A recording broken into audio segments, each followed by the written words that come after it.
তো বন্ধুরা, এই সকালে বাজার দিয়ে ভিডিওটা শুরু করলাম। তো চলো সারাটা দিন সঙ্গে থাকো আর পাশে থাকো।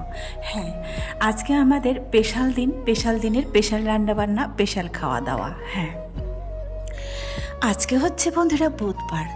তো ভাত এখনও বসায়নি, কারণ কি বলে তো, ওই যে মাংসের জন্য বসেছিলাম। আজকে তো বুধবার, ভাবছি কখন ফোন করবে আর কখন ডাকবে আর কখনই বা মাংসটা নিয়ে আসবে। যদিও ঘরে কোনো কিছুই শাকসবজি ছিল না, তারপরে ওয়েট করেছিলাম। তারপরে রাজিয়া যখন যায় মাংস আনতে, তখন তাকে বলেছিলাম যে 1 কিলো আলু নিয়ে আসবে, আলুও ঘরে নেই। তাই ওই যে 1 কিলো আলু নিয়ে এসছে আর মাংস। তো চলো এবারে হচ্ছে রান্নাবান্নার পালা। অলরেডি 8:30 বেজে গিয়েছে। এবার 9:30টার মধ্যে আমাকে রান্নাবান্না করে কমপ্লিট করতে হবে দুজনের জন্য। তাই আর আজকে আলু টালু ভেজে ওরকম করে রান্না করলাম না মন মতো। হ্যাঁ, সব দিনই সব রকম রান্না ভালো লাগে না, তবে আজকে কি বলতো, এরকমও ভালো লাগে। আমার তো মনে হয় এটাই আমার কাছে বেশি ভালো লাগে। এইভাবে রান্না করে যখন খেতে বসি, তখন মাংসটা খেয়ে মনে হয় এটা কোনো অনুষ্ঠান বাড়ির মাংস।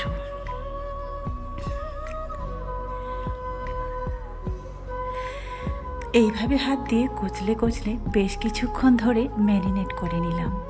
তারপরে 2-5 মিনিট যদি তোমরা রেখে দিতে পারো, 5-10 মিনিট, তাহলে কিন্তু আরোই ভালো লাগবে। কিন্তু কি বলতো, আমার হাতে কোনো সময় নেই। দুইজনে স্কুল যাবে, আমি শুধু তাড়াহুড়া করছি রান্না করে কখন কমপ্লিট করতে পারবো। তাও তো এক দিন রিয়া না খেয়েই চলে যায়, এরকমও দিন হয়ে যায়। কিন্তু সেজন্যই চেষ্টা করছি। তবে বিশ্বাস করো, কাটায় কাটায় যখন 10টা বাজে, 10টা 2, তখন আজকে খাওয়া হয়েছে। কারণ একটু মাংস দেরি করেই একটু হলো, আর সেদ্ধ ভাত কিংবা ডাল হলে এতক্ষণে হয়ে যেত।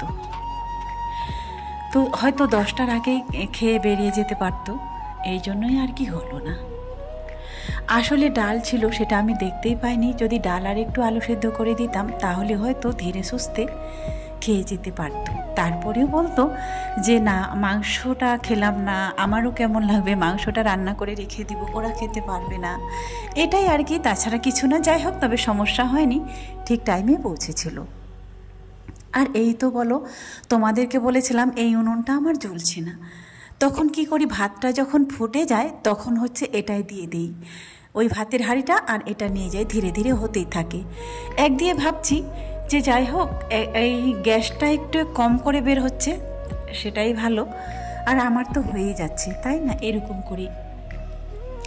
আসলে যখন ভাতটা হয়ে যায়, এই উনানটা যখন বসে থাকে, তখন আমার প্রবলেম হবে। না হলে একটু একটু করে বের হচ্ছে, আর ভাতটা সবার লাস্ট ধীরে ধীরে হচ্ছে, বন্ধ করে দেওয়ার মতোই উনুনটা। তো চলো, এতক্ষণ হচ্ছে তোমাদেরকে তো অনেক কথাই বললাম। হ্যাঁ, এটাই হচ্ছে আমার ব্যস্তময় জীবনের ব্যস্ত একজন মা। আসলে আমি গত 8 বছর ধরে একই সমানে স্ট্রাগল করেই যাচ্ছি। তবে হ্যাঁ, আগের তুলনায় বলবো অনেকটাই আমি ভালো আছি, ভালো থাকার চেষ্টা করছি। আর পরিবর্তেও ভালো যেন থাকি, সেই চেষ্টাটাই আমি করে যাচ্ছি। তো আগের দিনে হয়তো বাচ্চাগুলোকে কি বলতো, চাইলেও মন মতো কিছু খাওয়াতে পারতাম না, কিছু দিতে পারতাম না। কিন্তু এই জীবনটা কিন্তু যাই হোক, এই যে তুলে দিতে পারছি, এটাই আমার কাছে অনেক, মানে কি বলবো, বড় পাওয়া। এর থেকে বড় পাওয়া আর হয় না কোনো। তো রাজিয়া হচ্ছে বলছিল মা খাবো না। তো শুভ সকাল বন্ধুরা, শুভ সকালে সবাইকে অনেক অনেক শুভেচ্ছা। আশা করি যে যেখানে আছো সবাই ভালো আছো, সুস্থ আছো। আর এখন বাজে হচ্ছে 10টা 11 মিনিট। আর এই তো হচ্ছে রাজিয়া যে রেডি হয়ে গেছে, বের হচ্ছে। একটু লেট হয়ে গেল, কারণ ওই যে বললাম আজকে বুধবার, তো একটু মাংসর আশায় ছিলাম যে কখন আসবে। তারপরে হচ্ছে রান্না করব, রান্নাটা তারপরে বসাবো। আর মাংস হয়ে যদি ও যদি না খেয়ে যায়, তাহলে আমার এমনিতেই ভালো লাগবে না মনটা। তো ওই জন্য একটু রান্নাবান্না দেরি হয়ে গেল। মানে এখন এতক্ষণ ওরা অর্ধেক রাস্তায় থাকে, তবেই হয়। আর নয়তো কী বলে, দেরি হয়ে যায়, আর পরে আর স্কুলে ঢুকতে দেয় না। তো চলো, এমনিতে আবার বোঝা যায়নি। তারপরে চলো, বই গুছানো আবার হয়নি, ওর কাজ একটু ধীরে ধীরেই হয়। রিয়া তো দুজনে যদি একসঙ্গে রেডি হতে ধরে, রিয়া বেরিয়ে গেল, তাও কিন্তু ও থেকেই যাবে। তারপরে বন্ধুরা ওরা যাওয়ার পর অবশিষ্ট আমার কাজ বাজতেই থাকে। চলো চলে এলাম মিনি গার্ডেনে। এটা না দেখলে তো আমার মন মানে কি বলবো বলো তো, আমার মন ভরবেই না। তো যা ছিল ভেজা কাপড় চোপড় ওরা স্কুল থেকে গেল সমস্ত কিছু শুকাতে দিয়ে দিলাম। তো বন্ধুরা এখন বাজে হচ্ছে 4:30, আর আমি শুধু ওই রাস্তাটা দেখে আছি যে ওরা আসছে কিনা আসছে কিনা। মানে সাড়ে 4:30 বেজে গেছে। 4:30 মানে 4:30 কি এখন মানে 4:45 বাজে, কিন্তু আজকে একটু লেট হচ্ছে। আর পরীক্ষা যখন চলছিল তখন কিন্তু 2টায় শুরু হতো, 4:30টায় বাড়িতে পৌঁছে মানে যাচ্ছিল। এখন একটু লেট হচ্ছে হয়তো কোনো কারণে, তো ওদের জন্য আমিও বের হতে পারছি না, আমিও ওয়েট করে আছি। তো কখন আসে দেখা যাক। আর খাওয়ার দাওয়ার তো টেবিলে রেডি করা আছে, আসলেই খেতে দিব। তো আর এসেই আবার পড়তে যাবে, বিকেলে আবার পড়া আছে, টিউশন আছে। তো যতক্ষণ না আসে এরকম একটা টেনশন নিয়ে মানে বসে থাকি।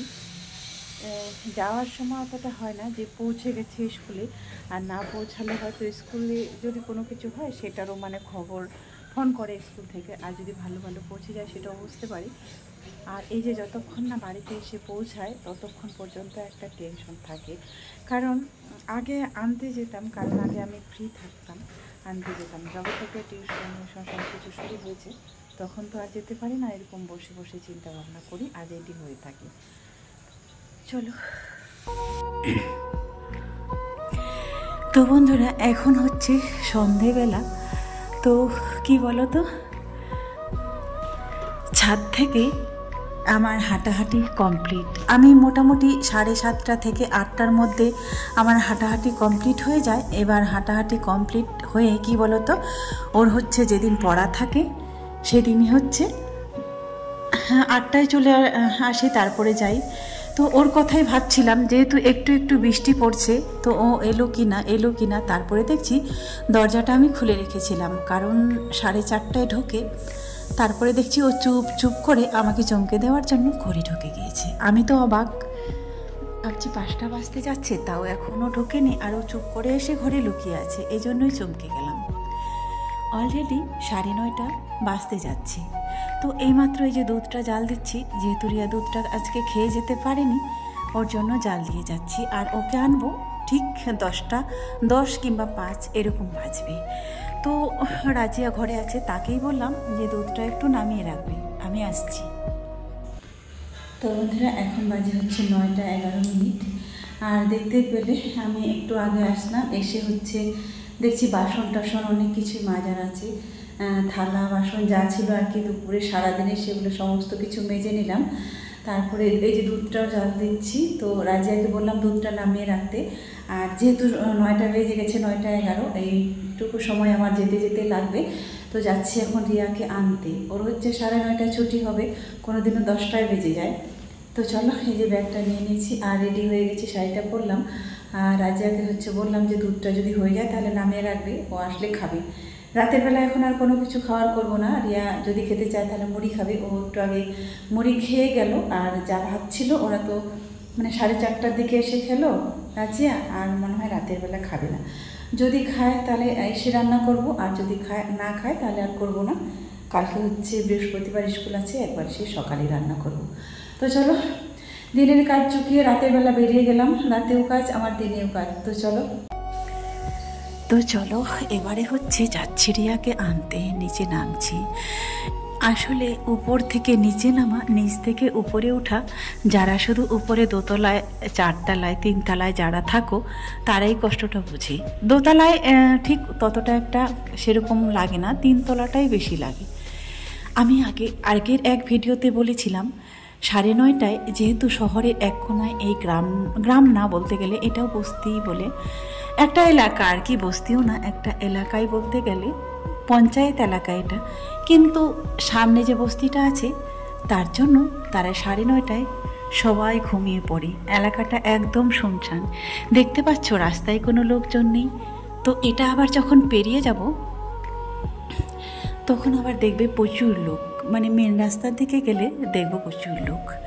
তো তো চলো বন্ধুরা, অলরেডি পৌঁছে গেছি, ছুটি কিন্তু এখনও হয়নি। আমি এখানে একটা টোটো থাকে, সেই টোটোটাতে এই রাত 10টার সময় চুপচাপ বসে থাকি, কেউ কিন্তু বুঝতে পারে না। আসলে যার টোটোটা সে কিন্তু রেখে দিয়ে চলে যায়, আর আমার প্রতিদিনের ডিউটি এই রাত্রিবেলা এই টোটোটাতে বসে থাকা।